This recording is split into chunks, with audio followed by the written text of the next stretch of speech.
Everybody, my name is Mitch Milam. I'm a technical specialist in the South Central District, which is Dallas, Fort Worth, and Oklahoma. So if you're in that area, you may see me around. Good to be here. All right, thanks, Mitch. All right, well, thank you for joining us today. Thanks for, first of all, making the trip to Ignite, and thanks for joining for the session. Why don't you just kind of get work the room just a little bit and get a sense of familiarity. So what's the level of familiarity in the room with Dynamic CRM? Okay, pretty good, excellent. All right, how about familiarity with the field service solution? Okay, a little bit less, some familiarity. All right, who just got really lost at the end of building A and decided to sit down for a minute? All right, so we got a few of those there. You don't have to, we won't out you in front of the crowd. Okay, well good, well we're excited to talk a little bit about field service today. So we're gonna go fairly broad. We'll go through the solution pretty end to end, and we'll be able to see quite a bit of it. We've got some kind of new exciting things happening. We'll show you some of those things. There'll be more coming, more new information in a couple weeks at CRM-UG. There's going to be a lot more details about Dynamics 365 and particularly what's going on with some of the solutions. So if you're there, you can take advantage of it firsthand or catch it online or just keep an eye on what's going on. So just a little bit of background on the field service solution. So one of the things as we look at customer engagement, which is our focus in the CRM division, one of the things that's very clear is that field service plays a very key role for a lot of businesses, a lot of industries, a lot of enterprises, various types of organizations as part of the entire customer journey. And so in the process of thinking about marketing and sales and service, which we always have in CRM, looking at adding on the field service capability was a key addition and key responsiveness really to our customers because they're very interested in that solution, a lot of interest there. And so a little over a year ago, you probably know the background, we had the opportunity of acquiring an awesome company called Field One, who had built a very emerging, very kind of leading edge Field One offering on CRM. And since then, we have brought it in as a full member of the family.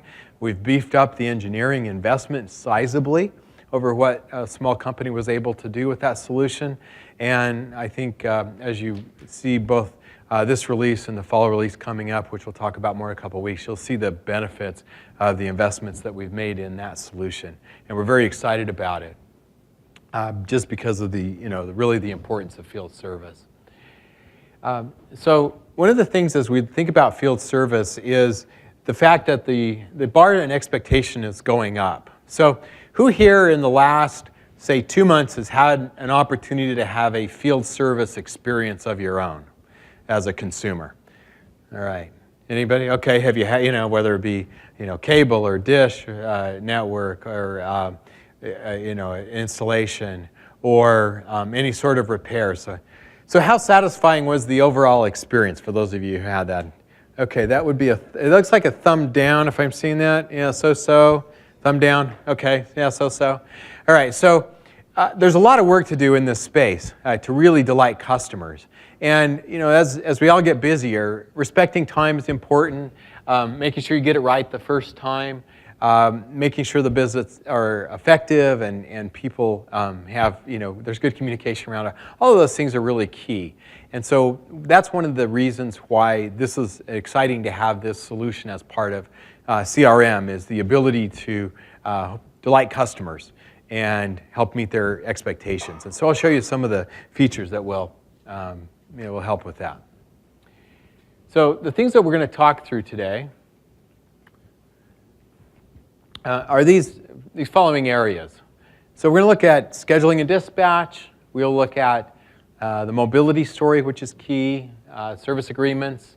We'll look at inventory management and then connected field service or things IoT related. So that's kind of our agenda for the day. So that's what we're going to go through. So we'll go through a series of demos with a little bit of commentary around that. And then at the end, we'll allow time for questions, if that makes sense.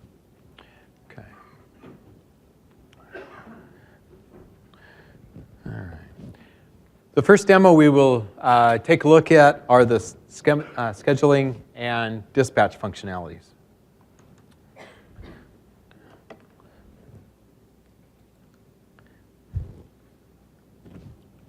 All right. Now everybody knows my pin.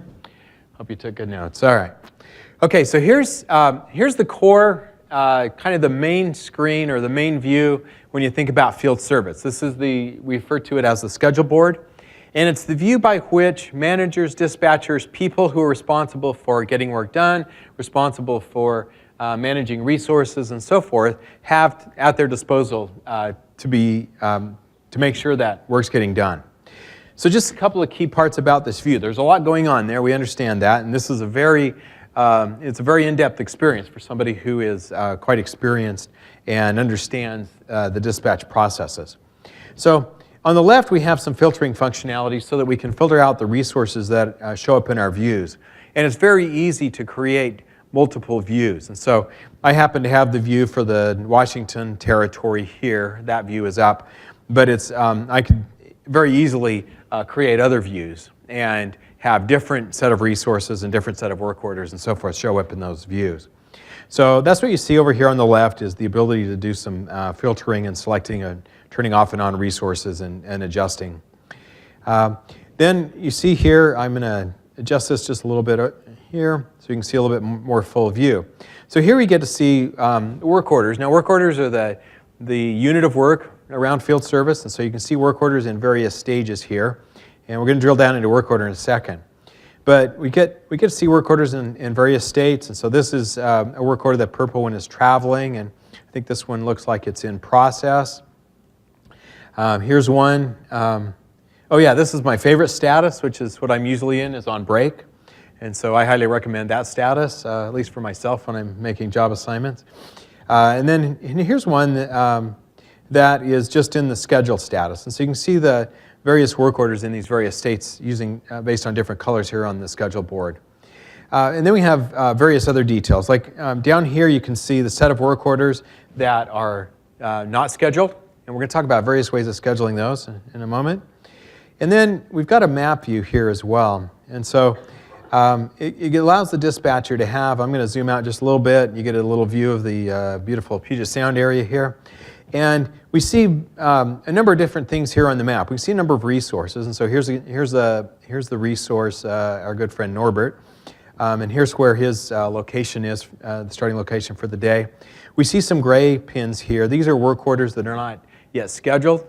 And so there's quite a bit we can do with this mapping function. So I'm going to highlight this, one of the work orders that's on the list here below. And we're just going to go take a look at the work order itself. And then we're going to come back to the scheduling function. All right. Here we go. So here's the work order. So this is the heart of work unit in field service. Number of interesting things that go along with the work order. The first thing is that we have service accounts and billing account that's associated with the work order. So the billing account tells you who to charge and the information going with that. And then the service count gives the location for the work order. So if for a company that has a lot of locations, then you would have multiple service accounts and you could just layer in whichever service account was relevant. One of the key pieces of building out a work order are incidents. And incidents are a way of basically standardizing work based on past experience so that when you create a work order, you can use this standard set of work to set up that work order. And you can have multiple incidents on a work order. So let's take a look at this, an incident, for example. So an incident allows us to define a number of things. And so first of all, based on experience over time, the estimated duration, and then a number of other things. And so service tasks, in other words, the technician or whoever's assigned this work can then has an idea of the task that they need to perform and the estimated time that's been allocated to do those tasks. There's a set of services which are the things that actually get accounted for and charged and billed. And so this is a circuit restoration, and there's a certain billing amount that goes with circuit restoration on the price sheet. And then products. a lot of times there are parts and products that are heavily involved in field service. And so for this type of incident, these are the products that are typically needed to accomplish this work so that you can manage inventory around that based on the set of work orders you have in the queue, as well as for the people planning and the technician and so forth, knowing what products or parts are going to be needed to get the work done.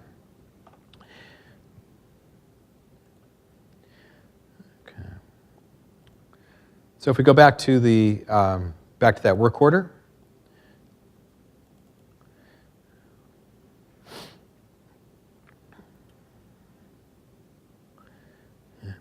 so based on this incident that has been associated with this work order, you can see then that the work order then has inherited basically from the service tasks and products and services that are driven by that incident. And so this really gives you an idea of the heart of the system and the flexibility around setting up a work order with all of its requisite information. Now, as we look at fulfilling a work order, there's some key pieces of information that can be set up here. For example, preferred resources. So if a customer has a preference for a certain technician, and then there's also promised windows, and that can be expressed in date and time. So if you tell the customer that it's between, the old cable example, 8 to 5, right? That's not a great example, but let's pick a better window. How about something that's like 9 to noon? And so you can give a time window, and then the scheduling functions are going to help respect that time window. And so we'll take a look at that as we go along. So let's pop back to our schedule board now that we've kind of seen the heart of what a work order looks like. So we're going back to this work order here that's been unscheduled. And so there's different ways to schedule that. And so one approach that we can do with this guy is we can just drag and drop onto the schedule board. And so if in some cases the dispatcher has a lot of knowledge of the work of the resources and the work orders and so forth, and so they can just simply drag and drop. They can you just schedule by moving things onto the schedule board. They can be moved around a little bit if they want to make adjustments and so forth. And so there's a very manual approach that can be used. And I'm going to go ahead and remove this from the schedule board now. I'm going to put it back in the list. And I'll show you the next level of scheduling functionality. So it hits back on our list here.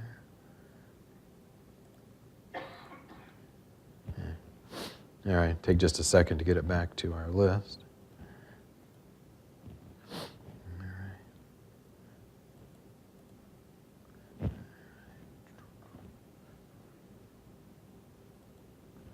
Okay, here we go. So it's back. All right. So then the other thing is I click on that, you see that the map zooms in. So I can get an idea of where it sits on the map, and I have some more information about it. And then you can see a nice little pop-up here that gives me some more details. I'm going to go to Schedule Assistant. There's a number of ways that I can navigate to this, but I'll just do it from the map and this pop-up. I'll go to Schedule Assistant. And what Schedule Assistant does is starts to add the next level of automation and information about scheduling this work order. And so I have a bunch of different parameters that I can change here. I'm going to actually bump up the radius a bit. Let's just say that within 30 miles, I'm looking for somebody with a 2-hour duration. I'm looking for the following skill. I'm looking for electrical, and you can see the territory and the type of resource and so forth. And so I will go ahead and do that. I'm going to do a quick search.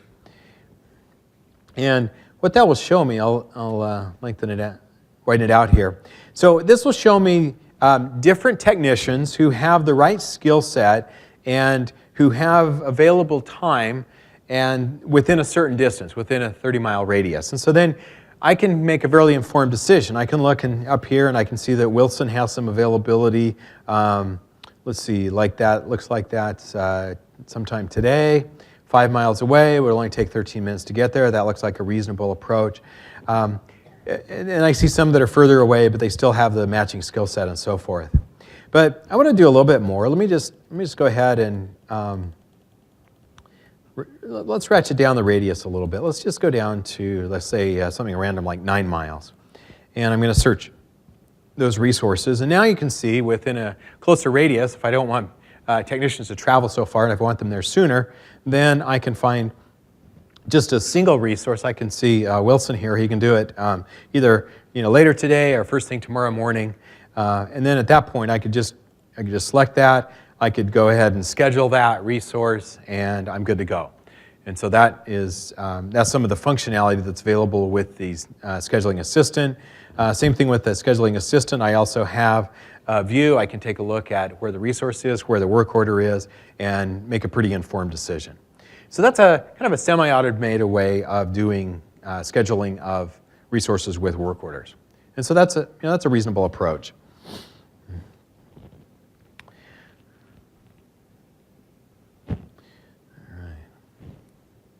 And so you can see here, we have just a few of them scheduled for today.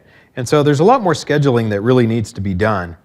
And so rather than me taking the time here in our session to schedule all of them, I've got maybe 40 work orders I need to schedule. I'm going to show you a little bit more automated way. So I'm going to kick off what we refer to as the automated routing engine. And I'm going to start this thing now. I'm going to just let it go, start running now. And it's going to run in the background for a few seconds. And what automated routing does is it uses basically it's a build around a vehicle routing algorithm, which is a derivative of the traveling salesman problem. A set of algorithms using basically some genetic algorithms to do optimization. And so it will take a set of resources and a set of work orders that are matched in this scope that I define under this demo scope, and it will feed those to the engine. And because of the compute power we need, we actually have built this on Azure. So we're leveraging Azure Compute functionality, capability. So you can see I've got some scope here. So you can see that this is scoped to the Washington territory. You can see that I'm going to do things starting 3 hours out is where I want to schedule for the next 5 days. And so that's scope. And then once I give it the set of work orders and resources, then I can give it some constraints and objectives. That's pretty awesome. All right. Okay. Okay, I'm gonna jump in another window here. Jump over to the routing engine.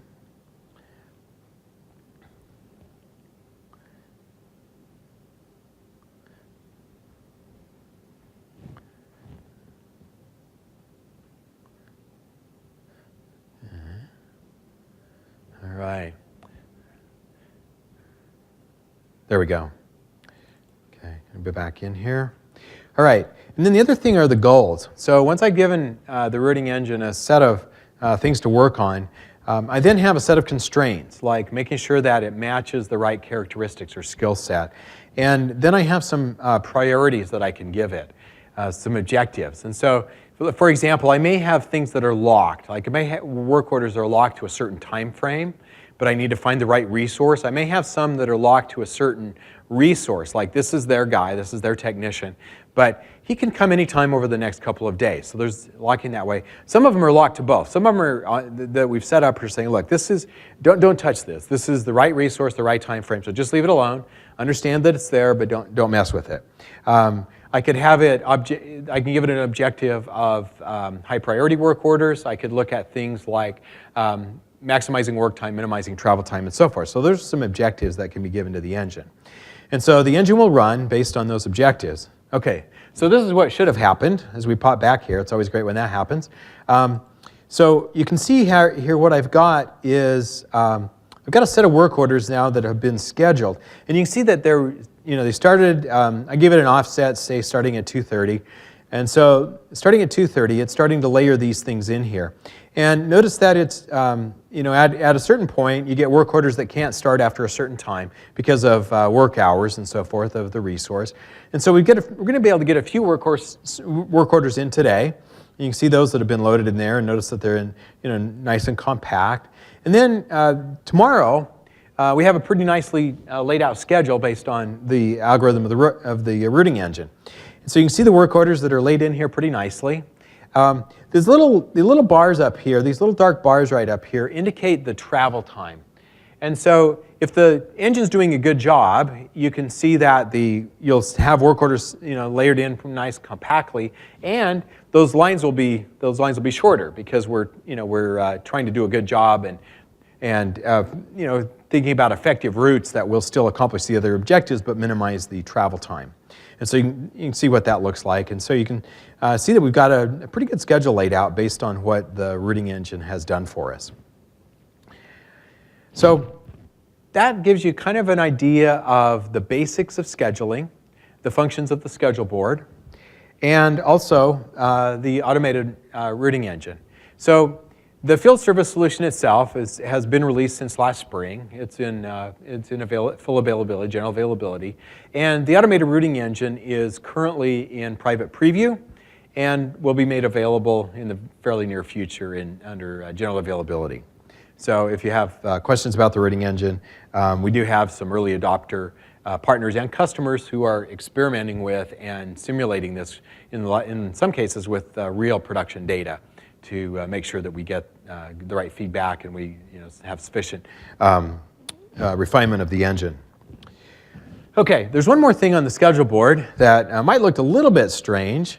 Did anybody notice that long gray bar and wonder what that was? Nobody. All right. Well, okay, I'll tell you. Yeah, so that's a resource that has actually been scheduled for a project from the Project Service Automation solution. Some of the work that we did in this last spring release was to help to rationalize the data so that both solutions are working off a single set of, or can work off a single set of resources. And those resources can actually be shared. And so in this case, we've got some guy who's, it's a very common scenario for organizations to have both projects and then follow-on field service. Like they might have a multi-week or multi-month installation or implementation of equipment or whatever it is. Then that project completes. And then there's a follow-on service contract for the X number of years to do preventative maintenance and do break fix and so forth. And so it's very common for organizations that have that kind of a scenario to be able to leverage their resources. And so in some cases, folks that are very good at the break fix and understand the equipment, it's great to bring them onto the projects to help anticipate things in advance or use their expertise. Same thing, people who installed it sometimes are the right people to go service those.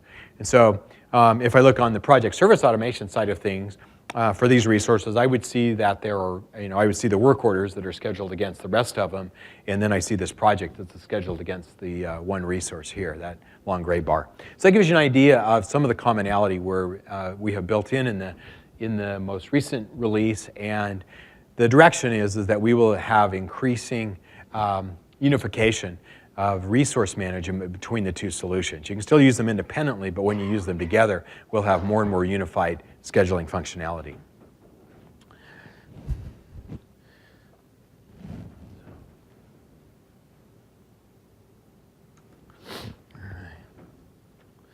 All right, so that concludes the first piece. And for the deck for follow-up later, there's a little bit more drill down on the optimization capability of automated routing engine.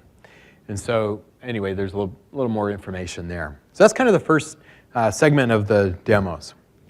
So next segment has to do with the mobile piece. Okay. So one of the keys for field service solutions is to have a very capable mobile solution. Go ahead and I'll go ahead and let that sink for just a second. So the field service mobile solution is we ship that in the public stores. It's available cross-platform for iOS, Android, and Windows, and it works with both phone and tablet form factors. So it's a very flexible application. So here we can see we can drill down just a little bit. So here's a view from a technician. There's a work order that's been scheduled for later today. And you can notice along the way there's a key set of CRM entities as well. So it may be very valuable for the technician to have a view of their accounts and relevant contacts, the listing of work orders that have been assigned to them, and so forth. We're going to come to some of these other entities in a second, but customer assets, warehouse, products, and so forth. So if I take a look at the schedule for the day, I can pop into this work order. And now you can start to see a set of details that go along with this work order. You can see the booking, you can see the status, and this one is scheduled. And when a technician picks this one up and starts to travel to their next one, they can change the status to traveling, so that now we have a little more information that will change the status on the board, and we'll know what's happening with that work order. I can also, as a technician, see this on a map. So you can see the details of where the work order sits. If I want to, I can leverage the mapping functionality of the device. And so I click on the map, and it's going to just grab the device map here shortly. There we go. Okay, so now you can see that we see that work order on the map. I think it's trying to find a set of directions for this. This is I'm using a Washington-based resource, so the dispatch time on this one, oh good, I got several routes across the U.S. here, and so I could be there in a mere 42 hours. That's good to know. So that's quite helpful to a technician. So we'll make a good note of that. But yeah, I can see this in a mapping view. And then I also see other associated information. So I get information about the service account, the territory, the location. And then I start to get into some information that helps me as a technician. So I can take a look at the incident type. As you looked at the work order, there's a fan out on this one. I can see the service tasks. Here are the things that I need to accomplish. Now I'll have 42 hours to read this as I travel to the job, so plenty of time to consume this. Here are the products that I need. Since I'm traveling such a long distance, I probably ought to make sure I have them with me. And other key information. And while I'm on the job, I also have access to various other information. I can take notes. I can also capture videos or photos or whatever I need to capture along the way. And even up until the point where I finish the job, I'm able to capture the customer signature here. It's a very accurate signature that I've captured. And then I basically have everything I need as part of my mobile application. So I'll go ahead and clear that. And we'll back up here, we'll discard changes. And so that's what I have for today. And if I look ahead, I can see the jobs that are scheduled for me tomorrow, and I can still go look at those ahead of time and know what it is that I need to do. One of the other functionalities we have with the mobile application is that it will work both offline as well as online. And so as your field technician is going out of cell coverage range or places where they won't have Wi-Fi or so forth, they can have their day set of information cached. They can make updates. The client will store those updates, and then it will do synchronization and reconciling with the server when it can, when it's in a position to attach again and sync up again. And then the other thing was the fact that I have other CRM entities that are available, like account and contacts, and so I can see, I have relevant information that I need as part of that mobile experience. Okay, so that gives you a little idea. I've shown you, I was using here my tablet version with Windows, but just to, just to show you, make sure you see another view of it. I've got my trusty iPhone here. And you can see I've got the similar functionality here on my iPhone. So you can see, accounts. And you can see it works with the phone form factor very nicely. Contacts. I can go to my set of work orders. I'm going to change this view just a bit here. Okay.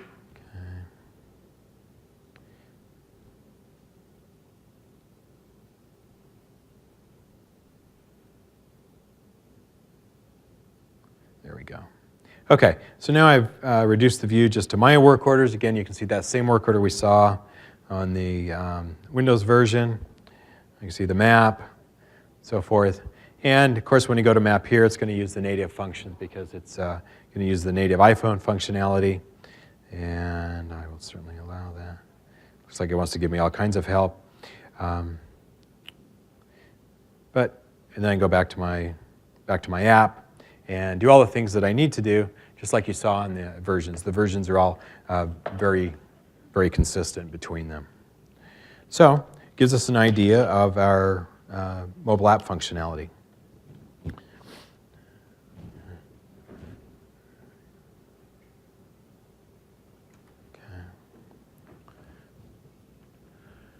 Okay, so this is just a slide that highlights just a little bit about the mobile scenarios that we support. One of the nice feature sets here is that the mobile app is very configurable. So there's a lot of extensibility, a lot of configuration that you can do with the app to help meet the customer's specific needs as they send their technicians out to the field. All right. So next area is to start to think about the customer relationship. So we just titled this section Service Agreements, and they'll see several pieces of the functionality for customers and how we capture those relationships.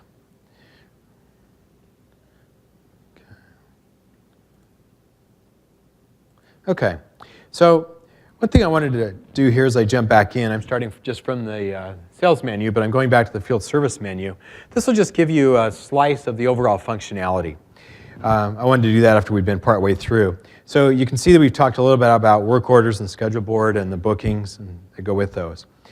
So now we'll jump into this section where we will cover and talk a little bit about agreements. So we'll take a look at an existing agreement. And one thing to notice is that several places through field service we take advantage of and we ship out of the box business process flows. This is one example. And so agreement is an entity that's unique to field service. And so we have a process flow to actually go through a process of crafting the agreement, getting it reviewed and approved and so forth, and then actually activating it. And so that's a out-of-the-box business process that can be used, and of course it can be extended or copied or whatever. Similar to work order, there is a billing account and a service account. You may have, this agreement may just focus on a given service location, or it can be, it can service multiple locations. It will leverage the basis. It will leverage the default pricing or the price list functionality of CRM. So you can see that we've got a price list here. We're using the default price list. There's a lot of flexibility there. You can create various price lists based on types of customer. You can create a price list unique to a given customer. And then you attach the price list to an agreement. And then going forward, the work that's done will be priced based on that price list. And so the services that I showed you before, as those things are completed, those will drive pricing events or billing events. Same thing with products, as those are consumed, those can also drive billing events as well, based on the price list that's associated. One of the other nice functionalities of agreement is to be able to anticipate work that needs to be done in the future. So, for example, I have a set of booking setups here, and one of these is just monthly maintenance. So it gives me the ability to set up reoccurring work orders based on one or more incidents. And again, this is the same incident type that is used on work order. We simply use this here on the agreements to set up a reoccurring, these reoccurring work orders. So I've loaded an incident here, and you've seen the details of what that looks like. And I can give it some, I can give it some reoccurrence. So let's say, for example, that the reoccurrence pattern is that these are going to occur on the 26th, it happens to be today for some reason. 26th day of every month, we're going to do this preventative maintenance action based on the incident type that we've associated. And so then, once we have that set up, you can actually see that it's created some of these dates, and there's actual work orders that have been created now based on the fact that we set this reoccurring functionality up in the agreement. So if we go in and look at our list of work orders, some of those will be generated from the recurrence of the agreement. Also, as part of that monthly recurrence, it has picked up from the incident type, so you can see the various tasks that need to be performed, and again, the services and products that go with that monthly reoccurrence. So that's just one. You can set up multiple of these schedules to go with an agreement, but I just happen to have set up one here that's recurring. Another one is that I set up that's not reoccurring. It's just basically to represent the pricing for on-demand maintenance work. And so I may have different pricing there. If it's maintenance, I may not be charging, or I might have a preferred rate or so forth. And so any work that happens under that schedule basically can have that different pricing, and you can have different incidents and so forth that go under there. The other setup I can do is invoice setups. And so if I have reoccurring invoicing, I can do the same thing like I did with reoccurring maintenance schedules. I can set a reoccurrence pattern for invoicing. If, for example, I want to pick a date like the 17th of the month, and I want to do this monthly as an example, and starting on a given date, and I can do, let's say 6 occurrences. And if I were to save this, it would get attached to that agreement, and it would trigger monthly invoicing. And I'll just go ahead and leave that page. We won't worry about saving that. So that gives a little bit of a drill down on agreements and their functionality. All right. So occasionally there's interest in getting paid, and I don't know if anyone here is in that kind of a position where that becomes somewhat of a occasional interest, but we think it's important. And so what we do for field service is we leverage the CRM invoice functionality. And there's a couple different ways in which invoicing can be triggered.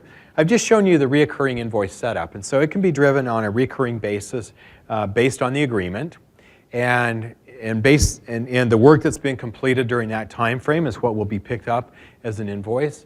Another approach is simply you may have an agreement in place, but there may just be a work order that's been scheduled, a set of products and services that go with that work order. When that work order is completed and posted, that's the final action of a work order, then those items get posted and are available to invoice and show up as an invoice. So here's one that was completed on a recent work order. We can just take a look at this guy. And here we're just leveraging the base functionality of CRM invoicing. And so you can see here we've got the details that go with that. I can look up the You can associate the payment detail and so forth. And again, this is just leveraging the product that we used on a work order. You can see this product that was used on a work order. You can see the price per unit. 2 of them were consumed, and here's the extended price for those items. And then from there, going forward, it's just leveraging the basic invoice functionality of CRM. Okay. So I wanted to talk about the next item, which is thinking about the customer and the customer relationship. We have a very important entity called customer asset. I'm going to grab one here. And what customer asset represents is, oh, that's the wrong one. Let me grab the right one.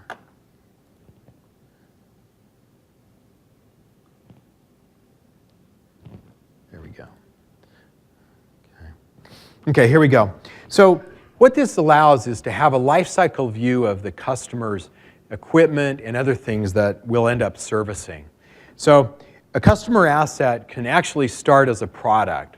So it may be something that a customer requests or purchases, starts as a product, and so there'll be some information about it as a product. The field service action or the work order's task is to take this piece of equipment or whatever this product was, install it in the customer location, and then from that, then create a customer asset if the implication is that the company will be servicing that asset over time. So you can take the asset, use a work order to install it, becomes a customer asset, and then from there out, it can also have we can track the history of that.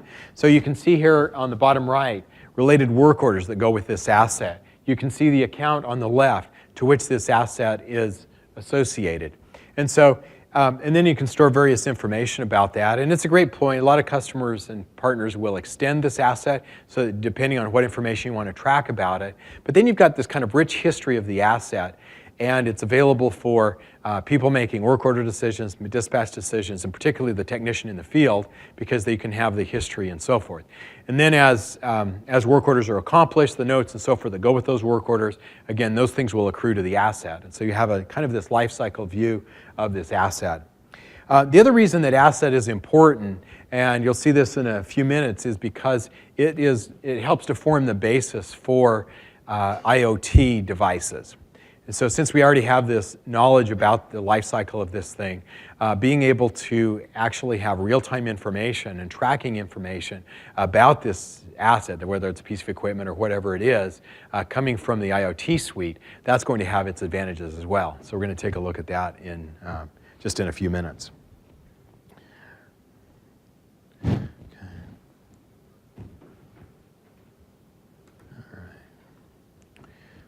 Okay. So just a quick recap. We've talked a bit about the relationship with the customer, the agreement. We've talked about assets. Assets also can be a basis to help track warranties, and so you can have warranty-based pricing as part of a default price list, as part of an agreement. You can track assets that are under warranty, what the warranty dates are, and so forth. So we give a fairly rich background to model the relationship with the customer, basically. Okay. The next piece is inventory.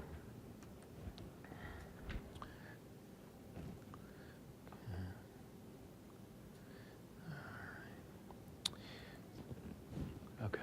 So we'll start with warehouses. Warehouses kind of form the basis of inventory, and a warehouse can be basically any logical or physical location where product or parts are stored. So it could be a literal warehouse that doesn't move. It could be a truck on which, on any given day, there's a set of parts that exist there. Some cases, it's a customer location. In some service cases, you have a set of parts you store on site. When your technician goes there, they just consume those parts. You can actually track and know how many you have in a given location. So let's just take a look at this truck warehouse. So this is a moving warehouse. And you can see we've got the basics of that, and we want to take a look at the inventory. So here's the inventory data, or the parts data available for this truck. You can see we have a bunch of products here. And just if you highlight this very first row here, you see some interesting things. You've got a quantity of, let's see, let me lengthen these out just a little bit here. You've got the available, you've got the on hand, you've got on order, and we've got the amount allocated, as well as we could set up a reorder point. So we have 228 of them available now. Based on the work orders that are in the system, we have 3 of those that are already allocated for work orders. So we take those out. That gives us the total quantity that are available to be used elsewhere. We also have 5 that are on order through purchase orders. So we get a pretty good idea. Also, we know, as things happen, as parts get destroyed and so forth, there's also the functionality to make inventory transfers and inventory adjustments. So when we bring the truck up to the warehouse and load a bunch of parts in, you can use that to do a transfer between locations. Some cases you have just destroyed or lost parts or whatever, or faulty parts. Those things can just be handled with inventory adjustments. Then on the inbound side of things, we have purchase orders. And so as parts need to be replenished, you can set reorder points or use whatever process you choose, and then set up work orders. The work orders work against a vendor, which is an account of a type supplier or type vendor, and you can then give it a set of products that are on this work order. Here you can see those 10 that are now. We see that we ordered 10. We have 5 of them received, so there are 5 more that we're waiting on, and that was the ones you saw in the inventory, the 5 on order that haven't been received yet. So that gives you purchase order and receiving functionality as well.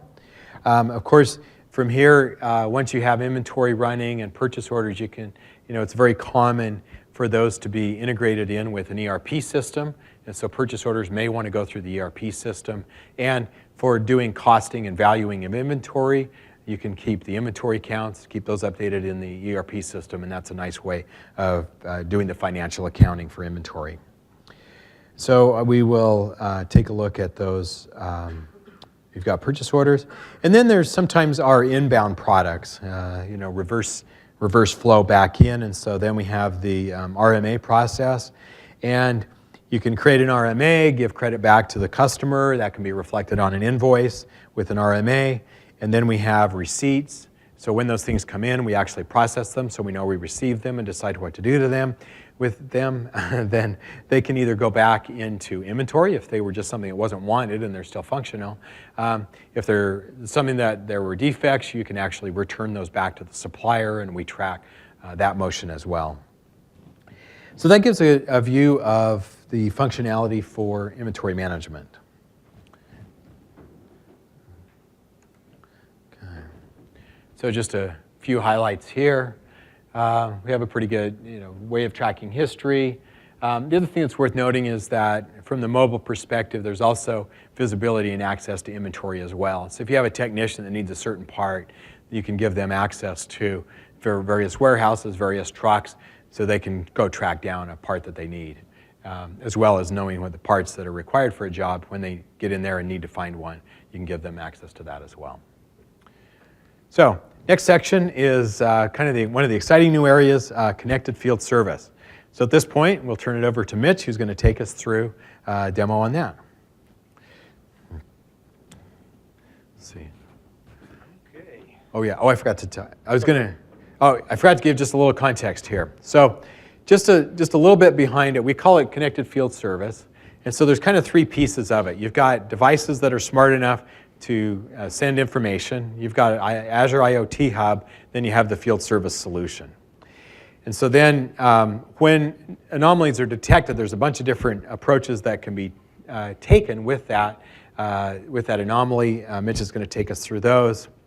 And you now start to be able to shift the game, going from just regular maintenance to starting to be predictive and anticipate issues based on data we're going to get back from IoT. There you go. And with that, it's all yours. All righty. Okay, first off, I want to apologize. I didn't know the lights were going to be so strong. So if the people right here will close their eyes, you'll see a reflection of my bald spot in your retina. So sorry about that. So who knows what the Internet of Things is? Okay. How many people have heard of the Nest thermostat? How many people have a Nest thermostat? All right. A few of you? Okay. That is an Internet of Things device. So basically, it communicates to the Internet. You can massage it from your phone. It talks back home. And basically, it's a perfect example of things. They also have everything from light bulbs or things like what we're going to talk about today, or things like sensors and industrial type equipment. So one of the things that it's nice to be able to control through CRM is to track any kind of things that are happening with your IoT device. So your device is going to actually make a call into the Azure IoT Hub, send it a message. That message gets translated into an action item inside of Dynamics CRM. Okay? The really cool thing about all the field service stuff is these are all Dynamics CRM entities. So you could have created anything that you are going to see today with just standard customization. So created the fields, the things like that. We have workflows behind the scenes that you can modify. So we'll be going through several of those scenarios. So this is our dashboard for Connected Field Service. As you can see, we've got a few graphs about how things are laid out. And then at the bottom, we have some actual alerts. So one of the things you do at the beginning is you create a customer asset. Kyle walked through that earlier. So what we're going to do here is I'm going to bring up one that I've created earlier. And again, this could be anything at all. So it could be a sensor, whatever it might be that you have need to connect to Dynamics CRM. So we have the ability to give it a name, and then the device ID is also very important. This is how you're going to refer to that thing. So right now, I just gave it a name. If you don't give it a name, it'll give it the GUID ID of the device automatically whenever it's registered. So as you can see, this one's been registered already. So let me go find another one that's not registered. And then here's the break one. On the command bar here, you notice there's a register with IoT Suite. So I click on that, and it's going to process it and send it a registration command to the IoT hub. So that's going to happen behind the scenes, and so you can go back to work. You can do these in bulk, or you can do them one at a time like what we're doing here. One of the cool things about this is we can actually create composite assets. So, you know, you may see a variation of this where they use a wind turbine. So you got a generator, then you have the blades and things like that. Each one of those things can be part of a composite asset. And we can also monitor things individually. We can give commands to the entire thing or to one thing. Okay? So let's go over to our simulator and see if we have a thing registered there. So basically, this is just a simulator for a thermostat. So thermostat is going to measure two different things. It's going to measure the temperature and the humidity. So what we're going to do is we're going to pick one. And the default is going to be at 40% humidity and 65 degrees. If we want to modify it a bit, I'm going to just modify it by hand. I'm going to give it a temperature of 75. You can see the status at the bottom of the message sent. So I give it a temperature 78. And then what it's going to do is it's actually going to send a message into CRM. We have a workflow that is monitoring these things, and what's going to happen is, depending on the temperature, we're going to take an action here. Take about a minute or so. Yeah. Probably turn it off now. Turn it off. Okay. Yeah. Turn that off so basically it doesn't keep sending messages. So at 78 degrees, what we want to do is, you know, there's something could be wrong with it, and this is technology, so what we're going to do, we're actually going to recycle the device remotely, okay? So this is done automatically. Automatically? Yes. I invented that word. You may use it for 1 cent per, okay? But what if something goes really, really badly wrong? Let's change it to 88 degrees. So this one is way above normal.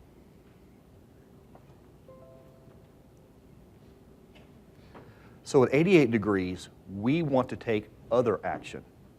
So what do you think would happen if your temperature of, say, your fancy whatever it was went to 88 degrees? That's probably a bad thing, right? Because electronics don't, in most cases, like heat, right? Okay? So what we're going to do there is we're actually going to do some other actions. So I'm going to go back over to CRM. I'm going to go back to my dashboard.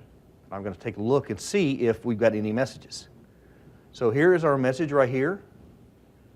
We've exceeded a temperature of 78 degrees. It's called an anomaly because it is an anomaly. Okay? Then I'm going to see if I have new ones here. There is my 88. Okay? So at 88 degrees, we have a really big problem. Part of that really big problem is we have to physically address that problem by creating a work order. So we've automatically created a work order because the temperature threshold that we decided on was exceeded. And if we go back to our monitoring station, we can see that Abraham is going to be on site in the past, which is going to be quite fascinating, between 1 and 3. Okay? And again, almost all of this is done through CRM. You have the Azure components that work with the Event Hub, and then everything else is controlled within CRM. Okay? Make sense? Okay. All right. Yeah. Yes, sir.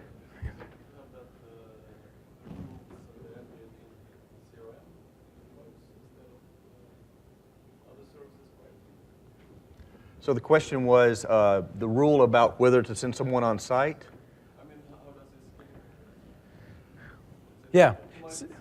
Yeah, so what's happening here is that Mitch showed you in the dashboard, we've added a new entity called Service Alert, and that little grid on the bottom left. Those service alerts come in. It's just a first-class CRM entity. In this case, we've just used workflow on that to pick those up and say, okay, given a certain reading, here's the action that you should take. One action is that you can actually generate a command that goes back to the device. And again, this is all completely extensible. CRM doesn't know about what those actions. It just sees data coming in. Workflow, then you can interpret that data, decide what to do with it, and formulate a command, and it'll just pass that command back. So yeah. So anyway, take one more question, then we'll wrap up, and then we'll. So maybe what we're talking about is it's easier to manage things inside of CRM because it's a better environment. Because all this, like Kyle said, it's just giving you a piece of data. It's up to you to interpret what that data actually means. Yeah. So do you track and aggregate those failure rates for those devices? Like I was thinking, like if you had enough data, you could eventually start doing proactive maintenance against them. Yes. It all just comes in as a CRM asset, and then you can decide what you want to do with it. So you have all the data. You could crank up Power BI. You could apply ML to that, and we have some things we're thinking about in the future. But yeah, you basically have anything you could do with CRM data, you could do with that. Okay, and then we'll take some more questions on that. We've got a few more minutes for questions. But while we wrapped up, just wanted to give you an idea of some of the roadmap areas we're thinking about. This is a very important solution for us because it's important for our customers. You saw just a little bit about the connected field service. That's something that's in preview now, and we'll be bringing that to general availability in the near future. Another area is, lack of a better term, we call it a resource ecosystem or perhaps Uberization. If we look at the world, the way it's evolving with the way that we staff projects and work orders and so forth, it's long past the days where you've got a set of employees who all work for you and you know how many you have and you dispatch them out. Now there's much more of this ecosystem of resources and opportunities, and we are planning to make investments to further, to better facilitate that. We have ambitions about things that we will do with LinkedIn as well as that acquisition closes and things that we can leverage there. We want to continue to evolve the technician experience and make that experience better and more predictable and more predictive for the technician, and we have some ideas of investments there, up into and including leveraging HoloLens for the technician experience. There's a whole bunch of context that we could provide for a technician to have augmented reality as a part of that experience. So that's some of the places we're going there. Leveraging machine learning, for example, when you have incident types, the past practice has been to kind of eyeball it and say, yeah, we think this one takes about this long. But actually leveraging machine learning to help understand those patterns and be better predict the durations. In some cases, it'll take way less time. In some cases, it's a complicated job. And how do we figure out that pattern so we know that it's going to take longer? We have a bunch of work we're doing around mapping. We know, for example, that there are gaps in the Bing map coverage worldwide, and so enabling the use of a third party or your mapping provider of choice to do geocoding and distance calculations, refreshing the mapping experience itself, showing routes on a map, being able to show the route for a technician on the map. Things like that. For service agreements, having a richer relationship, service level agreements and entitlements and so forth. For resource scheduling optimization, that'll be the new name for what we call automated routing engine. We are wanting to generalize that and also have extensibility. Those are the two highest priorities for us for RSO. We have a set of functionality. If customers can work within the functionality we have, that's great, but we need to make that the ability extensible. You might have different objectives, different constraints. You might want to take into account inventory or other factors, and so we need to build that in, that extensibility. And then Exchange integration. So we're doing this for both project and field. The ability to have bookings that are assigned to me show up on my Exchange calendar. And when we do time entry, for example, in PSA, that's another area where we want to leverage Exchange integration to help identify time entries and so forth. So these are some of the roadmap areas that are important for our customers. We hear a lot of feedback on, and so these are the areas that we're going to be focusing on going forward. So with that, we are ready for questions or discussions.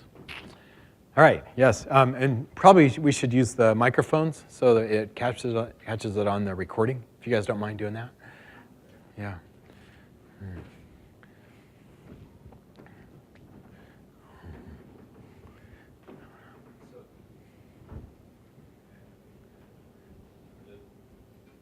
Yeah, I don't know.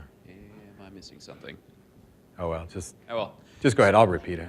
So for the mapping part, do you take into account projected traffic? So like if somebody were to hit during rush hour tomorrow, do you have that as part of the mapping plant route already? Yeah, the question is, we call it historical traffic patterns. So if I'm going to dispatch somebody at 3 o'clock in the afternoon, it may take them a different amount of time than if they're there at 8, if they're traveling at 8 in the morning. That is a roadmap item for us. That's a really hard problem to solve, but that is something we've heard a lot of feedback that, and that makes sense to do. Yeah. For the connected field service, you showed the simple example of a thermostat. We're an industrial company and have all sorts of machinery, and we're putting sensors, reading vibrations, and all sorts of stuff. Is your model completely extensible into any object type we might want to collect data on? Yeah, the question is around connected field service. Is the model extensible? It's absolutely yes. The field service solution has really no idea what those assets are. I mean, you can build asset category types. Those are all user definable. You can build the assets. We basically give you a template on the Azure side. We're leveraging Azure IoT and Stream Analytics and so forth. We give you a template there. We leverage IoT Hub to register the device and get the messages in. But from there, it's completely extensible. So there's no limitations there. We give you a template, and then you just go nuts with it. We've actually seen people with industrial applications use the Power Apps to build a field tool that models each of their devices and with the sensors around it. So their app looks like it, even though the back end isn't specifically aware of what all those things are. Perfect. Yeah, great answer. All right. Yes? Are you going to leverage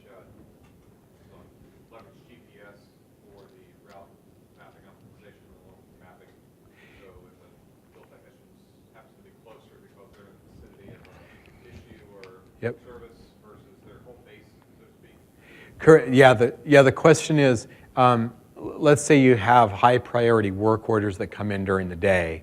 Does the engine have the ability to leverage, or will it have the ability to leverage the real-time location, or the last known location of the?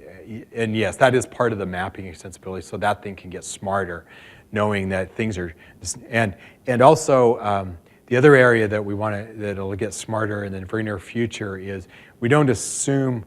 Right now, it assumes the same starting ending point every day. That may not be reality either, and so you can have flexible ending and starting locations. So those are both on the fairly near-term roadmap. Because I was We don't thinking, take those into account. oh, must be on nice. now. Yeah. I was also thinking too, if you had a cancellation, for instance, Oh, all of a yeah. sudden that frees up a service Yeah. text time. Yeah.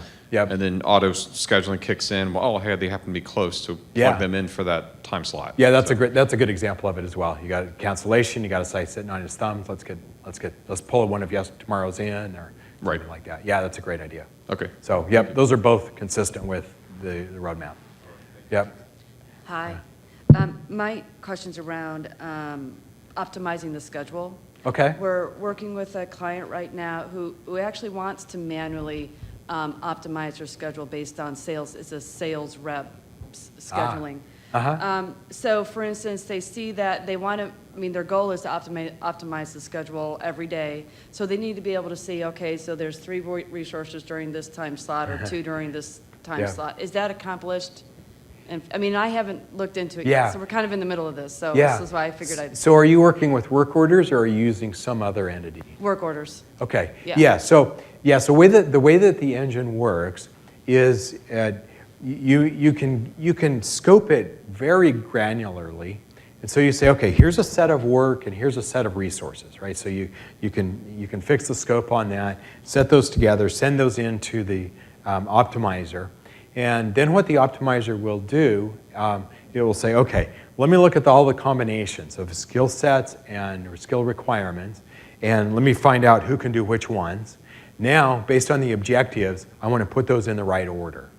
And with the goal of it always getting it towards like, always, at least at this point, the way it functions, it's like, okay, starting with the time I give it, let's start filling it up, using everybody's time, and then just work out to the point where I have free time, right? So I've got everybody's schedule filled up, and then beyond that, I've got free time, and then that might be 2 or 3 days out, or it might be later in the day, or whatever.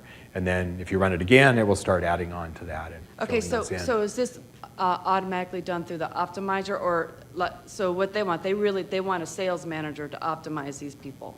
They want to Okay. leverage the best Okay. salespeople. Well, in that case, if they really just want, they're just leveraging human intelligence, then you wouldn't need their routing Yes. engine. Yes. Then you have the two approaches. You can use the schedule board and just move things around, move things on the board. Or you can use the schedule assistant and just go one by one and say, okay, let's take this work order. Let me take a look at it. Who fits the right, who has the right skill sets, and I just want to, I want to move those in. And it'll help find the next best slots to slot those in. Okay. Yeah. So you I'll have to both look at that. flexibility around both types. And you can use a combination of each. You could for example, you could let the routing engine run once a day, but then you got the guy who really knows what's going on, and you can let him move it around. You go, oh, now let me just, this one actually Okay. would fit better And when you here. talk about the That'd be routing fit engine, that's what's not available today? It's in private preview. Okay, Yeah, yep. And so very soon, by All right. the time people are, the next few months. Yeah, no, that's fine. yeah, No, that'll that's be fine. available. And this client is very much, they want to step into change Uh-huh. opposed to Yeah, and bring it so- all at once. So, Yeah, I would start with the base solution. Let them start, put some of their data in. Let them start playing around with it, doing some simulated scheduling with it, and then it can get more mature over time. okay. And then the next yeah. question is with the scheduler and the filtering on it on the left, there's that filtering. Can Uh-huh. that be modified there? The type of filtering is currently fixed. Okay. That is, but there's quite a bit of flexibility in there because, like for example, the characteristics. You can model anything you want under the characteristics. It could be skills, it could be preferences. You could model things like on-site, off-site. Various things that that you want to model in there. One of the feedbacks we get over time is, I'd like to have a little more flexibility around that. So that's something that we're looking at. Okay, It's oh like yeah, and how to I'm just curious, make again, them more working with scalable. somebody, and this is where it all comes up. Yep. All those little questions. Yeah, So this yeah. is- I would get them started with what we've got, see what their feedback is. Okay, sounds Yeah. good, thanks. Yeah, awesome, thanks. Thanks for joining. Yeah. Initially in your slides you mentioned the mobile payments, but isn't it that was removed? That was Because- removed. Is that still in the slides? Is that in there? Did I have that on a slide? Yeah, you did have Yeah. it, and you mentioned it. That's why I just. Oh, wanted to- no. That meant, sorry. That was referring to mobile invoicing. So you can send your technician out and actually trigger the invoice on site. Okay. So if you, so they finish up the job, they can actually trigger that, they can give the customer the total, and then the invoice gets sent to them. But as an still, example. Was there any plan to incorporate mobile payments? For after? point of sale payments, it's something in consideration for us. Is that a high value scenario that you see to be Well, able to capture payment of it? Is We it? have- Yeah, we Okay. have a few opportunities where they're asking to be Yeah. able to collect payments on site. Yeah, and the problem got tougher with the new credit card standards and chip and PIN and so forth. And so about the time we did the acquisition, the bar went up in terms of being able to capture payment. So that's something we kind of set aside for now, but that is good feedback. That's And important. second question was in terms of the inventory and warehouse management. Is there anything like you guys looking to enhance it or leaving it to more partner? Yeah, customization? that one isn't a big roadmap item for us. I'd be interested to know like what areas where we'd you invest. have work orders and you have products on those work orders, Uh-huh. and you may not necessarily have, let's say, the availability of it. Right. And those work orders might exist 2-3 weeks in advance. Right. So to be able to look at, the availability of those products and, the having those products on need for those work orders being Right. scheduled out. Yeah, we do have, I mean, if the work, we do have the relationship between the products and the work orders. And so if they are on a work order, then they do show as allocated. Right, but what if, it's not available? If it's not available on the truck. Oh, yeah, it's- okay. Going the then- other way and saying, okay, there's a work order in 3 days and we don't have any of those parts. Right, and having Yeah, like something that's like fair. a suggested. Right. Yeah, the data's all there. It's probably more of a reporting problem, is by creating a report that would identify that. We have all the data to Right. do that alerting. That's a good point, though. Yeah. Okay, thanks. Okay, yeah, good. Hi. Hi there. A couple of quick questions. So Sure. one follow-up question on GPS tracking. What's the timeline on that? You mentioned it's coming. It's in your roadmap, right? When you say GPS tracking, I which mean, part of we that? should be able to track the field agent.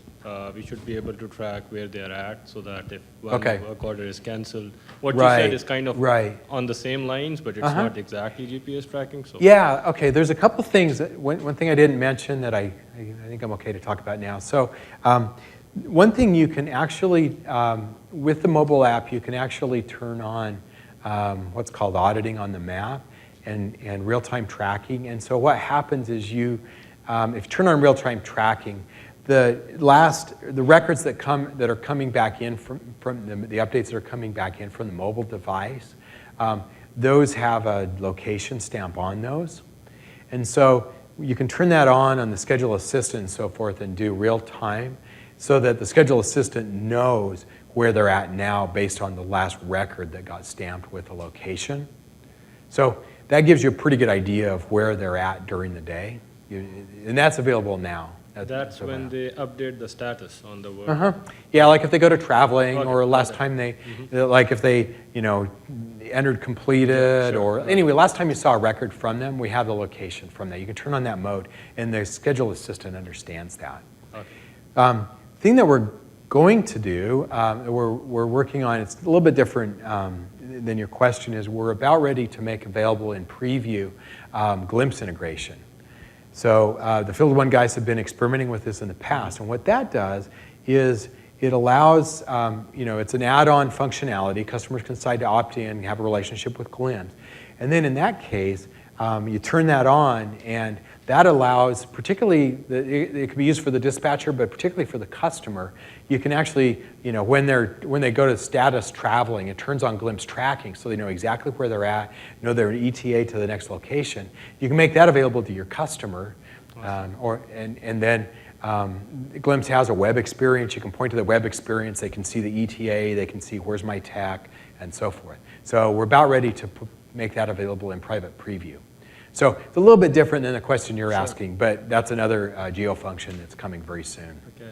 It's a real customer pleaser. That customers really like that. Second question is on the optimization algorithm that you talked about. Is that part of CRM, or is it like a part of Azure machine Yeah. learning? There's- Which algorithm does that, and which algorithm did you guys opt to implement, and why? Okay. So the guys who worked on this, they went back to some kind of, they were several algorithms that they explored. They settled on one that was a fairly popular vehicle routing algorithm, had genetic functions in there to do genetic mutations and so forth. And so just so you know where this sits. So the compute part of that actually runs in Azure. We leverage Azure Compute for that.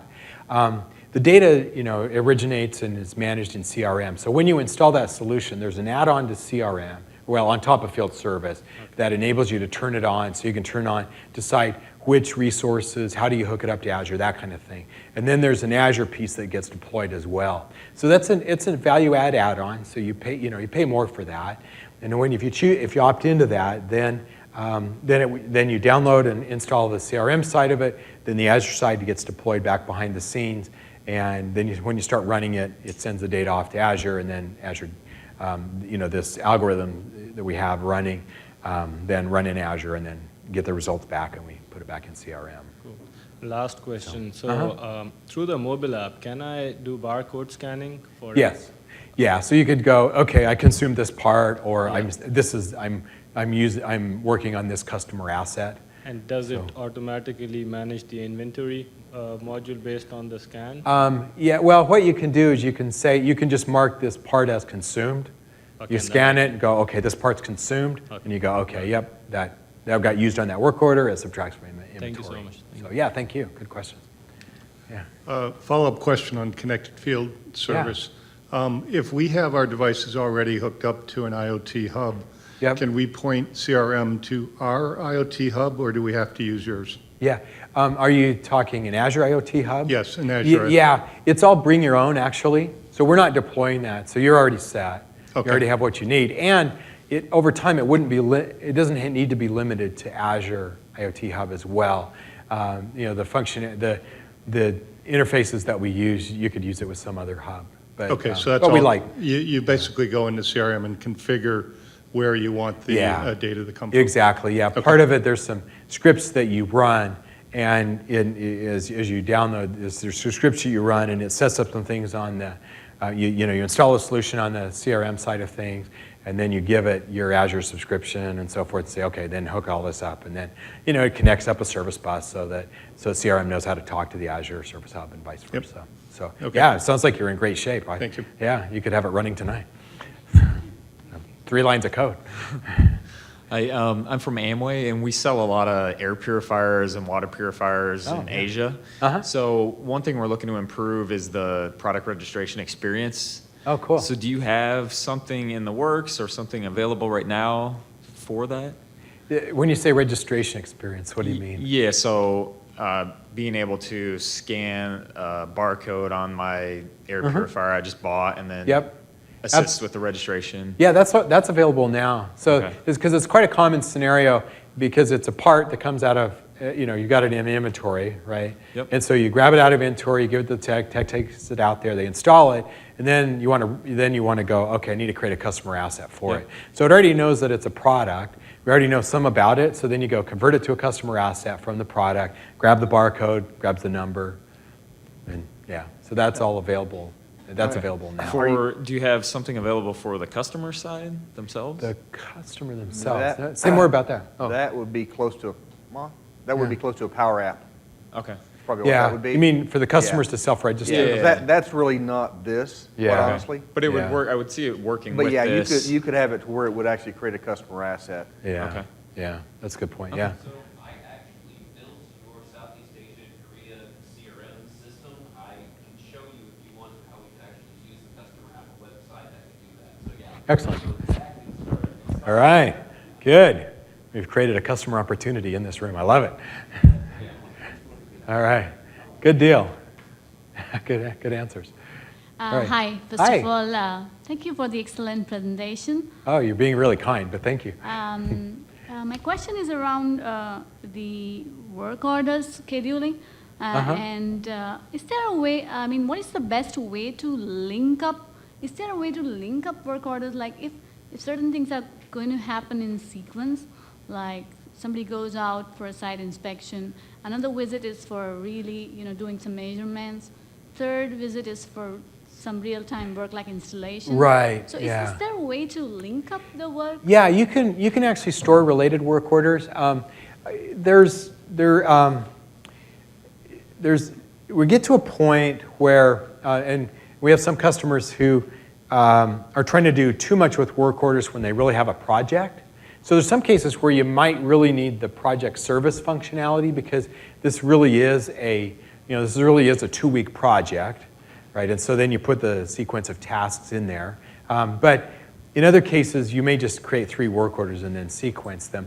One of the things that you can do that better manually. One of the things that the routing engine doesn't understand today, it doesn't understand. You can relate work orders, but it doesn't really understand that sequence so that it schedules the same resource to it. So in that case, what you would need to do is you'd have to lock the resource to it. So it's not the best scenario for automated routing, but it can be done with the manual or the schedule assistant scheduling, because then you could relate the work orders and schedule it, this one on today and this one tomorrow and the next day. So not a perfect solution for the optimizer, but it can you can do it otherwise. All right, thank you. So, yep. Another question that I had is around this thing. just a moment, I just forgot Sure. the question. Take your time. Yeah, the IoT. So if we have to kind of build a very quick demo or something like that around, like you showed to us, so what's the best way? Like we have to have a free Azure account, an IoT hub, and capture that information, send messages. So what's the best way to quickly come up with that kind of a working scenario which we can show and Yeah, the best way is to have the solution and script that we make available. It's currently just under private preview. It'll be coming out in preview very shortly. So if you just watch on Connect, you'll see the previews for that. Just fill out the questionnaire, then you'll get the script, and it'll set it up for you. From there, you can go experiment with All right, it. okay, thank you. That's really the quickest way. It's pretty easy. I think you did it, Mitch, right? Did you get it all? You just ran the script and that you got to set up the IoT suite. Did you do that or? I didn't do it, but Okay. I have it. Yeah, I've done it recently, and it's easy enough a PM can do it actually. So. Okay, all right, thank Yeah. you. Hi, I have a Hi. question about your mobile app. Is that Sure. based upon Resco? It is. Yeah, Okay, we is there- leverage the Resco technology. Okay. Is there a roadmap to get off of that in the future state? For now, for the foreseeable future, it's our solution, and it's a very very capable solution. So it meets a lot of requirements. That's Right. why we're there. We're making investments to enable field service functionality on the Mocha client. But if you're familiar with Mocha and you're familiar with what the field service app can do, there's still a bit of a gap there. And so unless and until we have a first-party solution that is fully capable, we'll continue to support that. Right, we are doing Yeah. a pilot at my company right now, and we use MFA, we require MFA authentication. And with the Resco client we're having, we are unable to utilize MFA. MFA, yes. Yep, in our Yeah. environment. So wanted to ask what Yeah. that roadmap looked like and what we'd be facing, so. Yeah, it's a good question. It is a Yeah. roadmap item to be able to Yeah. enable MFA. So that's good to know that you have that requirement. Okay, thank you. So you're welcome. Yep. It's a good question. So my question goes back to using the scheduling for sales. Okay. Have you, or can you, use it for both sales and service in the same organization? Do you use sales and field service? Yes. Yeah, Well, do the scheduling for sales Ah. and service within the same organization. You can. You're probably wanting to schedule different objects than work orders, right? Like leads or opportunities? Well, yeah, it's Yeah. basically the same scenario that she Okay. described. Yeah. Salespeople Okay. being able, like, they're going to go to one city and they want to optimize their visit Yeah, and they want yeah. to hit all of the same clients in the same city. Yeah, okay. Stay tuned. Keep watching in the next 2 weeks. What I can't tell you anything about dates today, but what I can tell you is that we are actively working on generalizing the resource scheduling functionality to work with any CRM entity. So I actually have some stuff I've been playing with even the last few days. And so that would allow you to say, okay, I have a lead and a work order, and those things both go to the same. Those might go to the same person, and I might optimize for location, and a same resource could do those two things.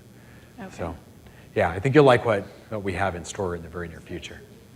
What's that? Focus on. Yeah, pay attention around CRM UG. 11th through the 14th of October. Yeah. All right. So, Great. Thank you. Yeah, and if you're at CRM UG, I'd love to see you there. Come to the session and I can tell you more. Good. All right, we have one participant in that session so far. That's good to know. So, yes. I have a question with regards to the ERP integration. You mentioned something about the inventory and about the invoicing. Yep. I noticed on the NAV, the Dynamics NAV, there is some part of integration already set up for CRM. How is that with the other parts you just mentioned today? Yeah, so basically we would leverage the SDK, or customers leverage the SDK. So we're not trying to ship an out-of-the-box integration. We do have some samples that we're making available for Scribe, using Scribe between CRM and AX. So we're making those things available as kind of samples or examples. But other than that, we would just encourage you to use whatever tools you use for Dynamics, for for CRM integration, and then use the entities, use the web services to do ERP integration. Okay, because Yeah. I know there's already some integration on the NAV side set up, but you might not be aware of that Oh, for customers. yeah, the former, is this the connector, the one that was? Connector. No, the connector is getting disconnected. Yeah.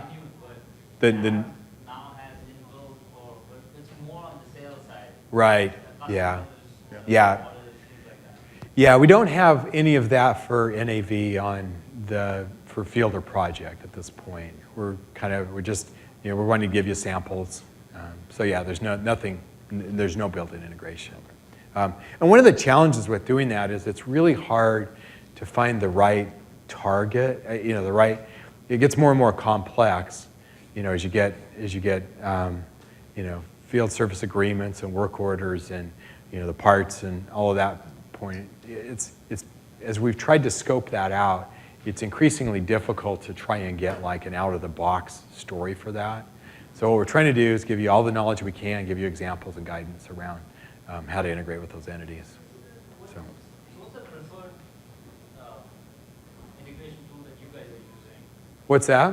What's the preferred integration tool that you guys are using? Well, preferred integration tool. We don't really do the integrations. So you guys are more expert. The one that we've experimented with a bunch is, and we'll make some samples available, is Scribe, using that approach, using their templates. So yeah, okay. I think I'm obliged to fast forward to the eval slide. Oh yeah, there's a bunch of free IT resources, and there you go. And please do give us an evaluation. Love to know how we're going. If you need any help filling those out, we'll tell you how to hit the high scores on the app. So, all right, thanks very much.